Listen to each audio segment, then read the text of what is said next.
am Alex Radcliffe from Board Game Co, and this is News and Week in Review, although it's probably a little short in the news category. We have like 2 game announcements, and that's kind of it. But overall, News and Week in Review, we're going to dive into the news, the videos of the week, the games I've covered, all of that, and more. Links and timestamps to everything down below. Starting off with the news, which, like I said, is a little on the short side. We have Star Wars Super Teams being announced. That's coming out from Asmodee. Basically a little racing game where Star Wars, X-Wings, Millennium Falcon looks a little on the lighter side, but that's just me just projecting based on what I'm seeing. But that should be coming out soon. I'm going to sneeze. Bless me. No one else is here to say bless you, so it's gotta be me. I feel another one coming, but we're gonna hold off on that one. Anyways, moving on from that, we have Druids of Edora. Druids of Edora coming out from Stefan, Feld, and Ravensburger, which was a nice little surprise because, I mean, that's the combination that brought you Castle of Burgundy, and it's nice to see them teaming up with another game. So we'll see where it goes. Stefan Feld at this point puts out a lot of games. A lot of them are a ton of fun, and some of them are like, hey, I'd rather play other games you've put out. So we'll see where Druids of Edora goes. I will say it does look pretty good. Kingdomino is also on Steam. It's currently in an open demo, so you can go ahead and download it, play it. I believe it will be a paid thing at some point, but right now it's just a demo. So go ahead and play Kingdomino on Steam if you wanted to give that a shot. It looks very pretty. I have not played it yet, but it does look very pretty. That's what we have as far as news. Not a lot of things happened in the news category this week, which is always nice because, you know, that makes it an easier, less exciting week sometimes, which is that is not necessarily a bad thing. But with that, as far as the videos this week, again, less so on the video section, meaning lots of videos, but they're more the game focus, which we'll get to shortly. But on the video side of things, we had a Starmork, and a little bit of a Toyozzo game table situation video going up on Sunday.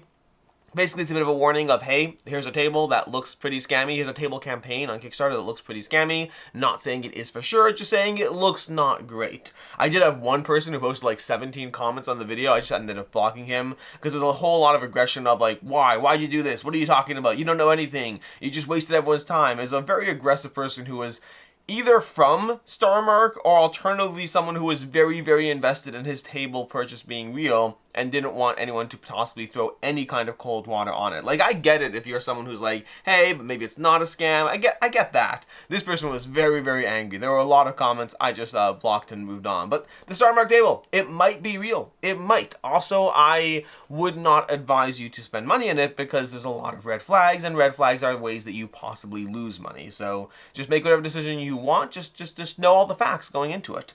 Also, later this week, there was a vlog week 4 covering all the Gen Con games. The vlog series kind of went on like a 3-week hiatus, but in general, it's going to be inconsistent. That is that I'm going to do it when I have time, and I'm not going to do it when I don't have time. But this is basically a video of me covering, it's a longer vlog one, but it's me covering all the games that I came back from Gen Con with, and me trying to cover as many as possible in that first week back to be able to get a head start. Because at this point, I've probably covered, like, you know, 33, 34 of the 50-ish plus games that I came back with. And there always is a trailing end. Like, usually I get a lot done right away, because just to get those numbers down, to have that off my plate. But then it does slowly trail from there. Lots of games don't get played right away. Lots of rule books, lots of games get a play, but then need any more plays. Lots of rule books I start but don't finish. So, like, there's a lot of games still left to play with all the time new games coming in, but that was kind of a glimpse into what happens when I have a lot of games to cover. From there, we have the games we covered this past week. There were a lot over there. On Saturday, we had a playthrough of Disco Heist Laundry. I don't remember a lot about this. I played this one a long time ago. Like, I played it maybe like 5-6 months ago. The designer came to visit, and we played the game way in advance of the crowdfunding campaign. So I don't have a lot of thoughts about it. Overall, this wasn't sponsored content. It was just a playthrough. I remember enjoying it without necessarily being overly enthused by it. It was fun. It was fun, but like lots of games are fun. I wasn't wowed by it. We also have Dino Garden. A review went up for that. I gave it a 3.5 out of 5. I think Dino Garden is fine and enjoyable, and I do think it has, well, I guess my reviews for Aqua Garden and Sky Garden haven't gone up yet, so that'll go up this coming week. But Dino Garden, overall, it's a fun time. I was not blown away by it, but I definitely enjoyed playing it. I give it a 3.5 out of 5. We have Timeless Journeys. I gave a review for Timeless Journeys, the Italian Renaissance, I believe it was called. But I liked it. That one I liked a lot. I gave it a 4 out of 5. The biggest complaint I have is just that there's so many great Euro games that sometimes 4s out of 5s don't stick around. I'm not quite sure on Timeless Journeys, by the way. I'm not sure whether it's a game that I'm going to keep or not, at least not yet. I definitely enjoyed it.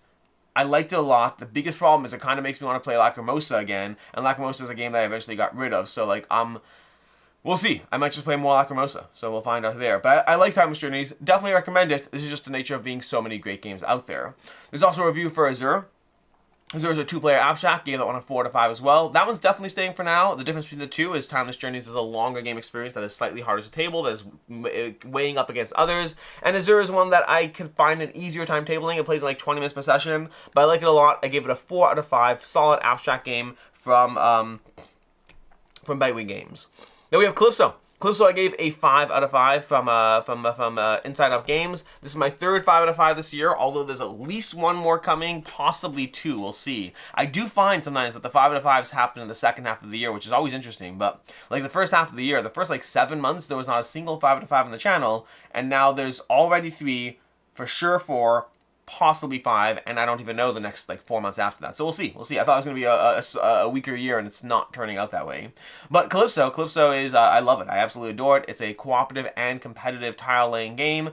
Think Polyomnos, think Planet Unknown. To me, the 5 out of 5 is specifically for the cooperative version of the game. Solo and co-op is so much fun. The competitive is fun. It's good. It's a solid 4 out of 5, but I'd rather just play the game cooperative. So Kalpyso, great game. Highly recommend it. Maybe I'll do a film gameplay. I wonder if I should do a film gameplay. I will look and see. I'll look and see if there's gameplay content out there on Kalpyso. If there's not a lot of gameplay content, I might do a gameplay video because honestly, I just like the game, and if it's something that people can benefit from seeing, that could be fun.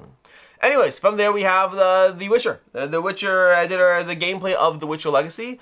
This is in my opinion not the best gameplay to watch. It's a legacy game with a lot of story, and those things I don't enjoy watching as much. Like there's combat in there, but like it's a 2-hour video, like 3 or 4 fights towards the second half, and not a ton of combat. It's more about the journey. Like I had fun playing it. I really enjoyed it. Instinctively, I want to give it a 4 out of 5. Keeping in mind that The Witcher Old World, I give a 5 out of 5. I love The Witcher Old World. I really enjoy The Witcher Legacy. I will almost certainly finish it at some point. Well, I'll have my, honestly, I have a review video on this coming soon, so you can hear more of those thoughts saurozioc.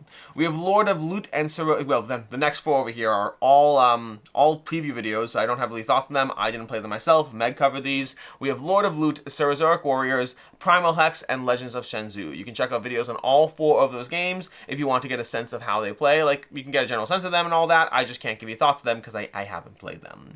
Which brings us to today. Today we are going to have a review going up for Aqua Garden and Sky Garden, like I mentioned already. Those two, the tail end of those, that campaign is going to go up.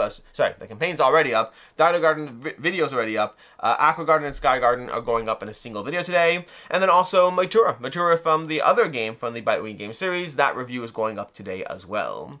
As far as next week we have a bunch of things. Some of them certain, some of them less so. We are probably having upcoming crowdfunding campaigns. I am sorry, by the way, that I'm still not consistent in my 2-back and not to back. I've been trying to get on top of that. The problem is I'm trying to do a lot of different things. And one of the things I've been doing a lot the past few weeks is finally painting my house. Like, I just put it off for so long that I was like, you know what? I have to prioritize it. I have to get it done. But that has come at the cost of getting some videos done because adding painting to all the things I do is just, I'm trying to juggle it all. And yeah, the 2-back and not to back will probably be back. Hopefully it'll be consistent again one day. It hasn't been properly consistent in, I want to say, since May maybe, which is not great. That's a while. That's like 4 months at this point. We'll see. We'll see what happens. Either way, there will hopefully be an upcoming crowdfunding campaigns for the month of November coming up shortly. We're going to have an unplayed games purge. I went through all the unplayed games, not review copies, but the unplayed games from my own personal collection. I went through them all, and I cut them down in half. And that video is going to be going up sometime, hopefully this week. And then there might be a video for 17 Board Game Arena reviews. I did this a while ago, and I did it again because I've played more Board Game Arena games. That brings us to the games on the table. The games on the table, these are as usual all the games I hope to be diving into this week. I'm trying to get ahead. Like, Essen's coming up shortly. I'm trying to get ahead of all the games I have to cover that have timelines attached to them. Like, it's been a lot of games that had timelines attached to them the past several weeks. These are some more that are coming up. Referral Alchemia. This one's actually launching this week. My video for it is probably going up later than the campaign. Probably like going up Thursday. We'll see. We'll see what happens. But Referral Alchemia, beautiful game from Hyper Elixir over here and Good Games Publishing. But I hope to have coverage for this one soon. Honest End, this one as well. Hope to have coverage. Well, this one's launching a little bit later. I've already played it a few times and hope to be diving into it more. Chronicles of Crime, Cryptid classes. This one, Cryptid Cases. I've played Chronicles of Crime. Haven't played this one yet, and it should be an easy one to dive into because it's very app-driven and I know the basic system and structure. And then we have Shadow and Rune, and this is another one. These are all upcoming crowdfunding campaigns.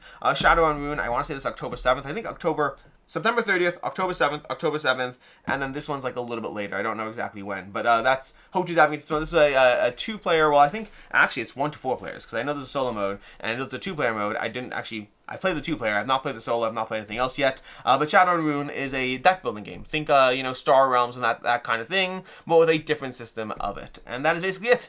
Until next time, I'm Alex Radcliffe from Board Game Co. I hope you enjoy your week. I hope you have an excellent time with family, friends, board games, video games, movies, TV shows. What are you watching? What's a movie? What's a movie that I should watch that is pretty awesome? Because, I don't mind movie suggestions, and preferably something like newer, because otherwise I'll just get, like, the classics. And the classics are great, but I've probably watched the classics. Newer, probably less so. So what's a good movie that I should watch, in your opinion? In any case, until next time, I'm Alex Radcliffe from Board Game Co. I appreciate you watching this, and as always, I hope you have a good one.